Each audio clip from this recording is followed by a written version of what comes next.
Welcome to a new video जिसमें हम Creta का एस वेरिएंट है उसके बारे में रिव्यू करेंगे। ये 3 महीने के बाद ये हम रिव्यू दे रहे हैं। इसका क्या है, इसमें क्या कमी है और इसमें क्या खासियत है उसका बारे में इन डिटेल में आज बात करेंगे। तो हम ये क्रेटा एस क्यों चूज़ किए, उसका यही रीज़न था कि इसमें सनरूफ नहीं आता है। हमको सनरूफ नहीं चाहिए था और इसमें सनरूफ नहीं था तो इसीलिए इसको चूज़ किए। इसमें एक कमी रह गया जिसमें इसमें 16 इंच का टायर आता है तो इसमें ये 15 इंच का है, तो ये एक सबसे बड़ा कमी था और कुछ नहीं। बाकी सब हमारे हिसाब से था। इसमें वो जो ORVM है वो ऑटो ORVM नहीं है, बाकी इसके ऊपर मॉडल से सब ऑटो ORVM आता है। इसके की को हम दिखा देते हैं, इसमें क्या क्या ऑप्शन है। इसमें लॉक है, अनलॉक है और ये होल्ड ऑप्शन है। होल्ड में क्या आएगा, उसमें होल्ड को बाकी आपका बूट स्पेस को ओपन करना है, उसको लॉन्ग प्रेस करने से उसका वो अनलॉक हो जाएगा। बस बूट स्पेस का अनलॉक ही होगा, बाकी डोर लॉक रहेगा। चलिए हम अंदर में देखते हैं और क्या क्या है इसमें और क्या नहीं है।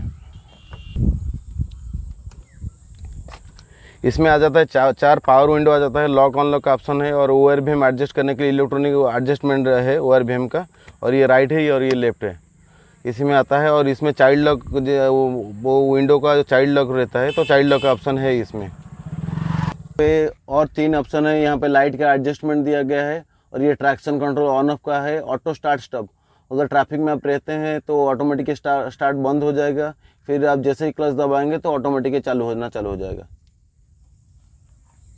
बंद करो। इसमें क्या क्या आता है, इसमें म्यूजिक सिस्टम इनबिल्ट रहता है और इसमें वो एसी का मोड सारा दिया गया है। इसमें वो एयर वेंटिलेशन का दिया गया है, एसी का दिया गया है और उसका एसी का एडजस्टमेंट दिया गया है और हीट में ये ऑप्शन है। इसमें ये सब इनबिल्ट है, इसमें कुछ चेंजेस नहीं है, ये सब गाड़ी के साथ ही आता है। वो बाकी इसमें चलते हैं, उसमें स्टीयरिंग में इतने सारे ऑप्शन है, उसमें क्या क्या है क्या क्या नहीं है वो सब देखते हैं एक बार। यहाँ से चालू करते हैं। ये वॉइस कमांड का ऑप्शन है जो ब्लू लिंक है, ये ब्लू लिंक है। मोड में इसमें साथ बस एंटरटेनमेंट सिस्टम में ये म्यूजिक सिस्टम के साथ कंट्रोल है। मोड में FM में मोड जाएगा और मीडिया मोड में जाएगा, आपका म्यूजिक प्ले होगा। इसमें मोड में बस इतना ही है और ये ब्लूटूथ को कनेक्ट करेगा। ये वॉल्यूम का अप एंड डाउन का बटन है और इसमें कॉल का जो ऑप्शन है, ये कॉल का स्क्रॉल करने के लिए ये बटन का यूज़ किया जाता है। और यहाँ पे आते हैं, इसमें सारा ऑप्शन दिखाएगा। इसमें क्रूज कंट्रोल है और इसका ओके बटन है और ये बैक का बटन है। और यहाँ पे भी वॉल्यूम का बात करने के टाइम पे या म्यूजिक सिस्टम का वॉल्यूम अप एंड डाउन करने के लिए ऑप्शन है। और ये इसमें जो यहाँ पे ये एंटरटेनमेंट सिस्टम में जितना सारा ऑप्शन आएगा उसका सारा और अप एंड डाउन करने के लिए ये एडजस्टमेंट करने के लिए ये बटन दिया गया है। स्टार्ट करो। चलिए देखते हैं, वो ऑन करने के बाद एक साउंड आता है, वो वेलकम साउंड कैसे आता है उसको दिखाते हैं। यहाँ पे हम चालू कर दिए हैं। यहाँ पे हम अभी तक 5470 किलोमीटर ही राइड किए हैं और अभी यहाँ पे जो 431 दिखा रहा है, अभी जितना फ्यूल है अभी 431 किलोमीटर ही जाएगा। यहाँ पे ड्राइवर असिस्टेंस का ऑप्शन है, क्लस्टर का है, लाइट का है, डोर का है। हम इन डिटेल में अभी बात करेंगे, इसको देखते हैं कैसे कैसे काम करता है, क्या क्या ऑप्शन में क्या क्या मिलता है। ड्राइवर असिस्टेंट में ये वार्निंग मेथड्स है, जैसे हम सीट बेल्ट नहीं लगाए हैं और 80 के स्पीड के ऊपर जैसे ही जाता है वो वार्निंग करना चालू करता है। फिर 90, 100, 120 हम लास्ट में इसको टेस्ट में किए हैं।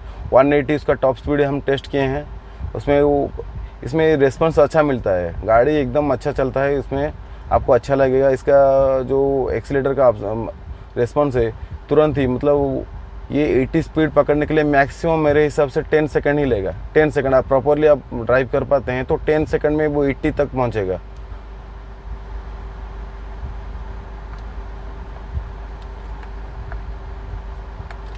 क्लस्टर में ये क्या है, क्लस्टर का थेम है। ये थेम बोलने से ये जो ऑप्शन है ये ही थेम है, इसका कलर चेंज होता है। इसी क्लस्टर में अंदर में ये दे गया है ऑप्शन, इसको ओके करके देखते हैं कि क्या क्या कलर मिलता है।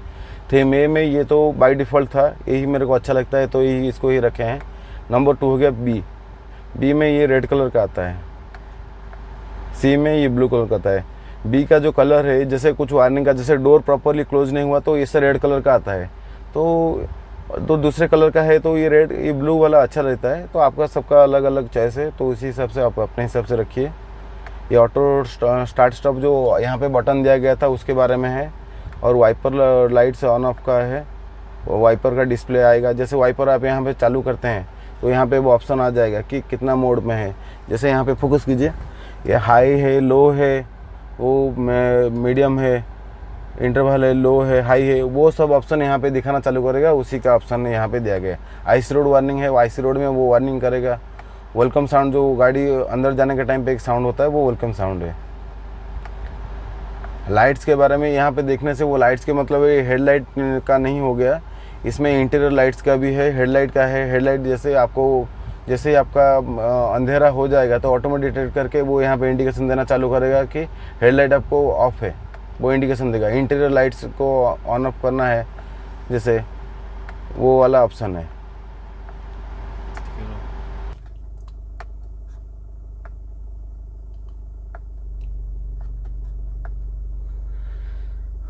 यहाँ पे सर्विस इंटरवल का वो एक ऑप्शन दिया गया है, और सेट करेंगे, इनेबल करेंगे तो कितने किलोमीटर आपका नेक्स्ट सर्विस आएगा वो अलार्म करेगा आपको। टेम्परेचर का यूनिट दिया गया है, जैसे जाएंगे तो आपको फ़ारेनहाइट में चाहिए या सेंटीग्रेड में चाहिए, वो एक ऑप्शन है। हम लोग बाय डिफ़ॉल्ट सेंटीग्रेड में ही जाते हैं। फ्यूल इकोनॉमी जो दिखाता है यहाँ पे 430 किलोमीटर हो गया, जो एक क्लोज होने के बाद भी एक स्टार्ट जैसे बंद करेंगे, एक ट्रिप हो गया तो दिखाएगा वो इतना किलोमीटर चला है, वो एक है ऑप्शन। और वो पर लीटर में 100 किलोमीटर का भी एक ऑप्शन है। टायर प्रेशर का पीएसआई में हम लोग का सेट है, तो वो पीएसआई में दिखाता है हम लोग को, बाय डिफ़ॉल्ट उसी में ही माइंड सेट है, तो उसमें इजी रहता है समझने में। तो ये भी किलो प्रेशर का भी है, बार का भी दिया गया है, उसमें जाने का ज़रूरत नहीं है।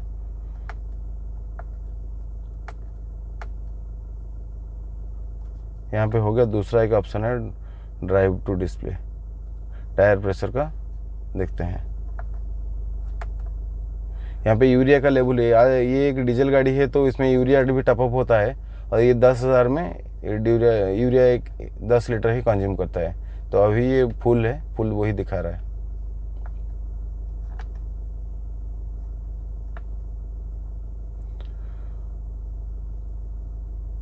लास्ट रीसेट करने के बाद 1 घंटा 30 सेकंड तक चला है, उसको रीसेट करने के बाद ये एक ऑप्शन है। और इसमें और एक है लास्ट, उसको चला है अभी तक ड्राइव किए हैं 5470 किलोमीटर, और लास्ट फुल करने के बाद जो रिफ़िल किए थे, फुल डालने के बाद 170 किलोमीटर हम चलाए हैं, और एवरेज उसका निकला है 17.4।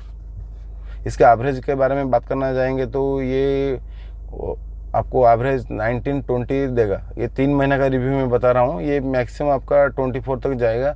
अगर आप विदाउट एसी में जाते हैं तो ये आराम से 27-28 तक जाएगा।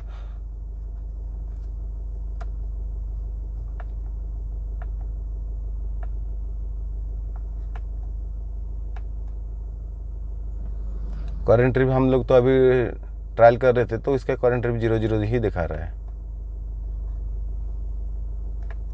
और आ जाते हैं यहाँ पे क्रूज़ कंट्रोल में। ये क्रूज़ कंट्रोल में आप उसको सेट, क्रूज़ कंट्रोल तो सबको पता ही है, तो यहाँ पे क्रूज़ कंट्रोल जैसे ही करते हैं, ये तो मैनुअल का गाड़ी है, मैनुअल गाड़ी होने से आपको जैसे ही आप एक्सीलेटर दबा के छोड़ देंगे, फिर वहीं पे जाके वो क्रूज़ कंट्रोल सेट हो जाएगा। अगर आप इसके बीच में अगर गियर चेंज करते हैं तो वो क्रूज़ कंट्रोल कैंसिल हो जाएगा। ये सबसे बढ़िया चीज़ दिया गया है इसमें। आप लॉन्ग ड्राइव में जाते हैं तो उसको आराम से आप सेट करके एकदम फ्री में बैठ के जा सकते हैं।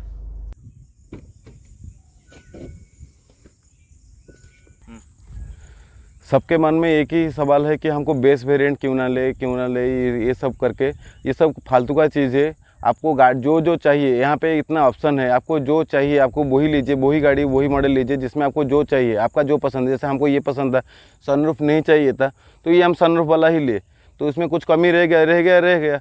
लेकिन हमको जो पसंद नहीं है उसको नहीं लेना है, और बाहर से लेके ये सब वीडियो देख के इसको बनाना है, ये सब करना है, इसको चक्कर में नहीं जाना है।